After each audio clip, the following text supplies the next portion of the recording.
or understand it that this is going to give you less authority. No, the UK explained that. In fact, in a letter I received from him this week, he reiterated that.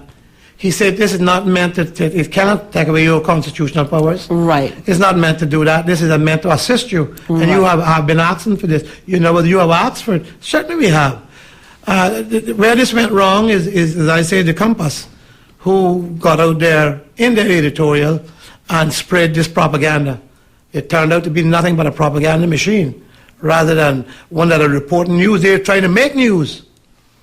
All right, Mr. Bush, we're going to stick a pin there, and we're going to take a break here on Talk with the Nation, here on Vibe 98.9. Again, you can give us a call at 946-9898. We have about a half hour left here on the show. Please call us with your comments or your questions as we continue our discussion, rather, on the framework for fiscal responsibility here in the Cayman Islands. We'll be right back. Talk with the Nation with host Donna Bush on Vibe FM. All right, welcome back to Talk with the Nation. We have the Honorable Premier, Mr. McKeeva Bush, in studio with us. And we've been talking about the framework for fiscal responsibility here on an agreement between the Cayman Islands government and the United Kingdom, an agreement that is in other overseas territories as well. If you're just joining us, we have done an overview of the FFR as it is now, and the Premier also outlined his concerns and what changes were requested of the UK government. But overall, he feels that the framework for fiscal responsibility is a positive thing and can be a good thing for the Cayman Islands if it's put in place in the right way. Minister Bush, we were talking a little bit about the UK government. I'm going to be very, very straight with you. Did the UK government want to implement direct taxes here in the Cayman Islands? The Labour government certainly did. I wouldn't say the Conservative government does. Right. And the Conservative government, the present government, right, or the present coalition, have taken a different stance. Right. But the last Labour government there, the Gordon Brown, all they wanted to do is so. They told me income tax, property tax, these things, cutting 20% from the civil service, all those things that they wanted done. Okay. Oh, yes. Okay, but your government has came up with new and fresh ideas. Well, we say to them, look, no, we can't, we're not going down that road. We're not going to do it. Right. Give us an opportunity to go out and get, this is what I said in 2009, to go out and get investment that can build the economy, build revenues. Let us continue with our model of business that we've been doing. Now, we know we just can't continue the same old way of doing things. There's always new and improved and innovative ideas that must be in place. Right. But that's what we say to them, and they agreed. Well, we did. We went out and got some huge projects. One, for instance, the sewerage. Nobody can say we don't need sewerage. A proper island-wide sewerage in this country, yes. Yeah, we do. People will have to pay to utilize it. But when we think back that this country was covered in water, and some places in sewerage in Ireland, nobody can say that we don't need a proper system here in this country. It was awful. We have to. When we went out, there was various processes that was turned down, and so they got to a certain point. I think that they made the right RFPs, request for public participation or whatever.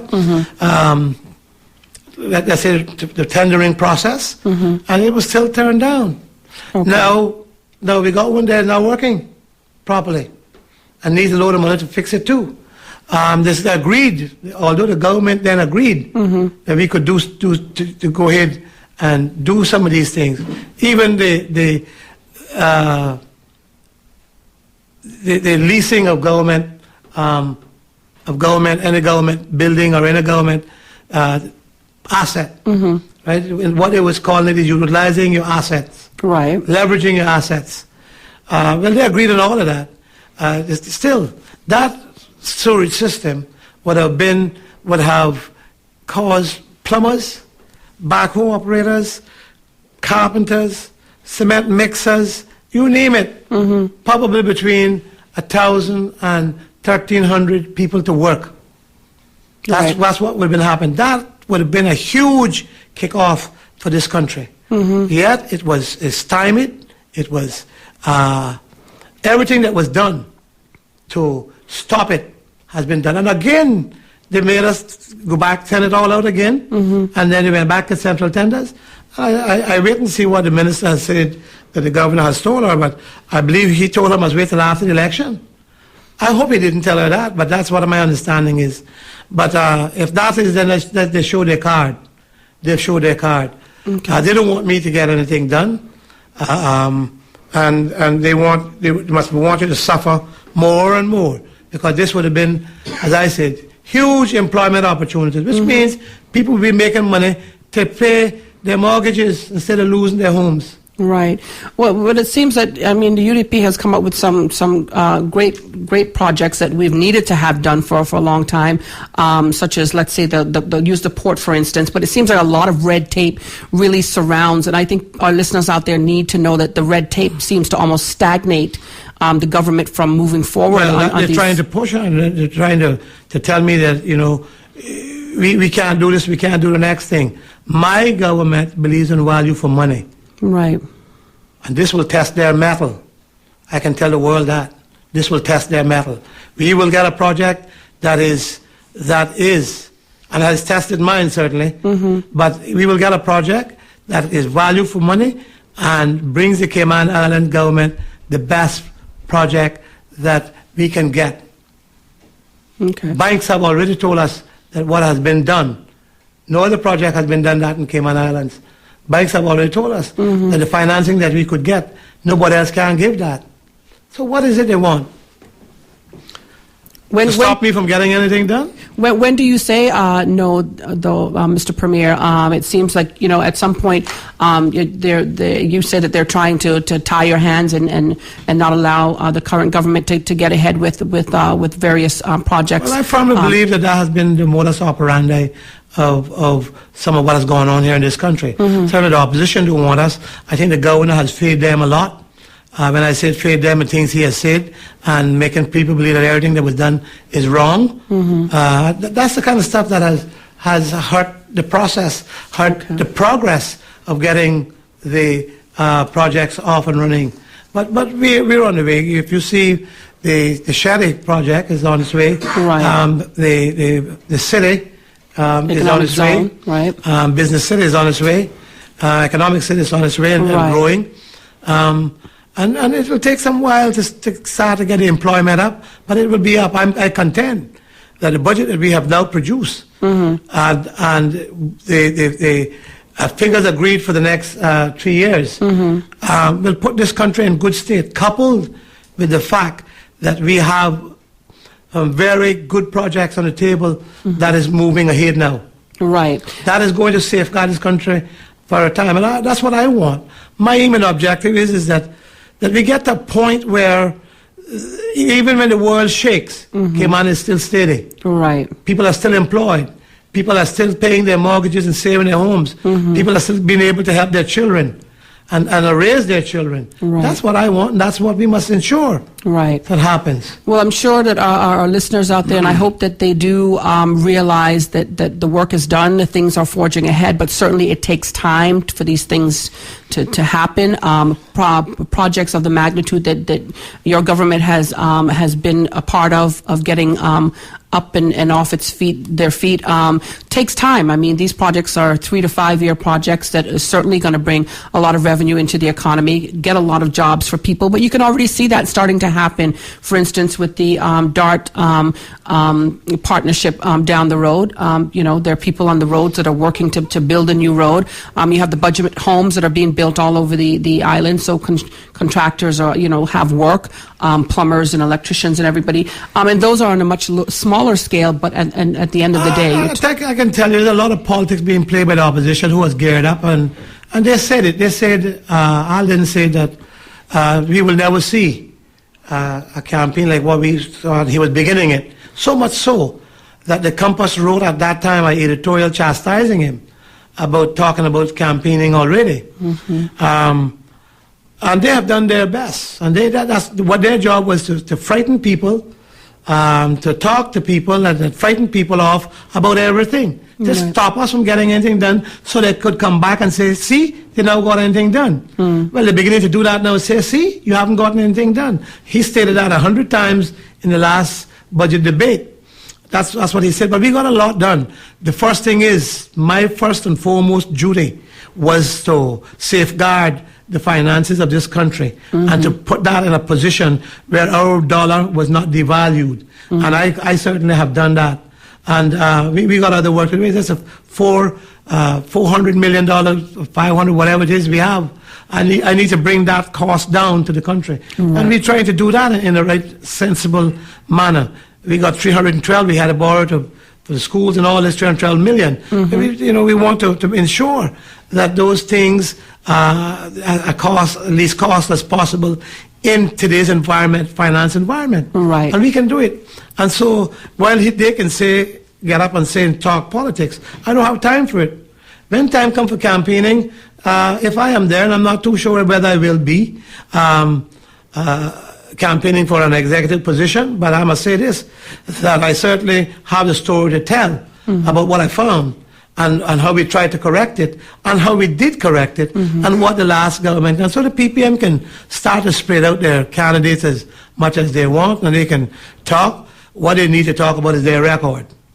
All right, Their record. We're going to stick a pin there, Premier Bush, and we're going to be back with Talk with the Nation in just a few minutes. Again, you have a few minutes left to get in a call if you wish to call us, 946-9898. This is Talk with the Nation here on Vibe 98.9.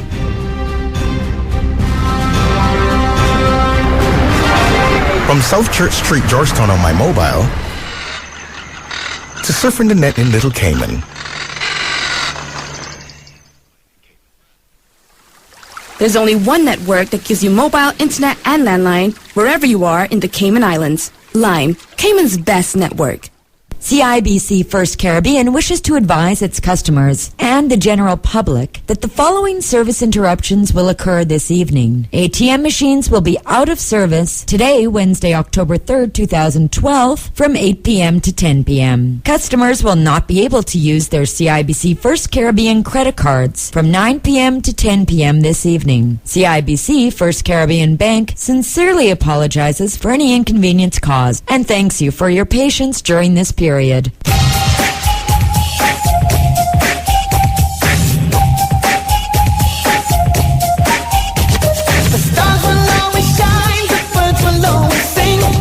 As long as there is thirst, there's always the real thing. Coca-Cola is always the one. Whenever there is fun, there's always Coca-Cola. Yeah. Coca-Cola, always Coca-Cola.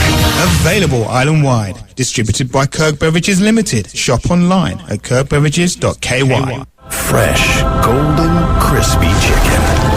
Seasoned with the unique blend of citrus and chili spices. Combined for a one-of-a-kind craveable flavor. New spicy citrus from KFC. A flavor so good, you'll want to lick the screen. Who would actually lick the screen?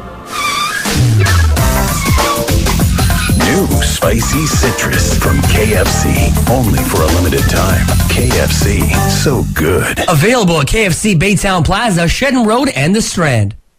Talk with the Nation with host Donna Bush on Vibe FM. Welcome back to Talk with the Nation. We have a caller on the line. Thank you for joining us here on Talk with the Nation. Please go ahead with your comment or question for the Honorable Premier, Mr. McKeeva Bush. Caller, thank you for calling Talk with the Nation. Okay, we've lost that call. Thank you for calling, though, and we hope that you'll do so within the next few minutes. We are talking about the framework for fiscal responsibility here in the Cayman Islands, and the Honorable Premier has been talking about this and given us an overview of exactly what it means, what the implications are for the Cayman Islands government and the Cayman Islands people at the end of the day. But as we wrap up here, Mr. Bush has another very important meeting to go to. He's a very busy man, and I'm sure we can appreciate that. So we're going to spend the next 5 minutes or so just wrapping up and getting his final comments. Mr. Bush? Donna, certainly I want to thank you all for being here, and as I said, for the very good recap you did on the show earlier. Talking about the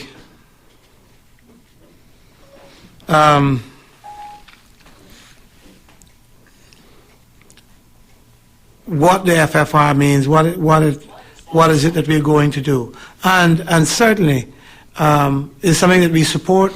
Right. I signed it although I must say I signed it under duress. I signed it under duress because there were things that they wouldn't agree to. Right. Nevertheless, I believe those things, if we sign a law, I'd like to be in that law. And I'd like to cause a consternation between us. But I certainly believe that we are in a partnership with the United Kingdom. Right. It has to be a partnership. They have to be held accountable. They have to be held accountable, responsible, as we are being held. That's what a partnership is all about. But on the FFR, there would be some tweaks, as I say, some tweaks to it. But on the whole, you don't need to have the same wording to mean the same thing. Right. And so it will be done right. And it is not something that from my perspective anyway,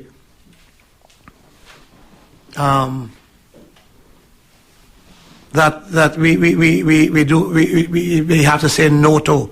No, I didn't mean that when we signed it. Although there's nothing in this to say they had to go into law, and they were talking about a law. Right. They were, but there's nothing in this to say they had to go into law. Okay.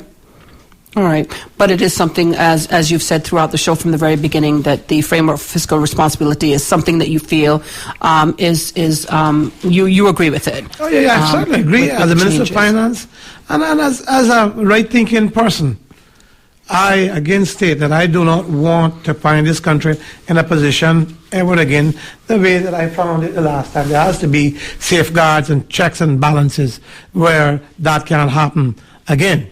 That can't happen again. And so I certainly support getting something.